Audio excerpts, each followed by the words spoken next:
তাদেরকে বলি, আমি একটা অংশ শুধু বর্ণনা দেই, কতবার কেঁদেছি 4 বার, একটা অংশ শুধু বর্ণনা দেই। উনি যখন 54 ইলেকশন করবেন, ওনার বিপক্ষে মুসলিম লীগের একজন প্রার্থী দাঁড়িয়েছেন ওয়াহিদুজ্জামান। উনি অত্যন্ত বড় লোক, বঙ্গবন্ধুর হাতে কোনো টাকা পয়সা কিচ্ছু নাই, অত্যন্ত দরিদ্র একজন মানুষ ছিলেন। উনি কোনোদিন কোনো চাঁদাবাজি করেননি, কিছু করেননি।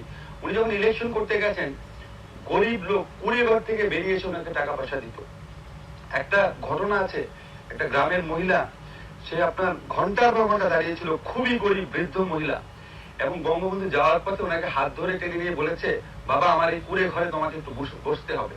হাত ধরেই তিনি ওই ঘরে যান, এবং এত দরিদ্র, এখানে বর্ণনা আছে কুড়ে ঘরটার। তখন ওই মহিলা তাকে, বৃদ্ধ মহিলা তাকে এক বাটি দুধ, একটা পান আর 4 আনা পয়সা এনে দেয় ইলেকশন ফান্ডের জন্য। রেখে বলে, খাও বাবা, আর পয়সা কটা তুমি দাও, আমার তো কিছু করার নাই। আমার চোখে পানি লাগে, খুব টাচি কিছু বর্ণনা আছে। আমি মনে করি কি যে এই বইটা আমাদের কয়েকটা কারণে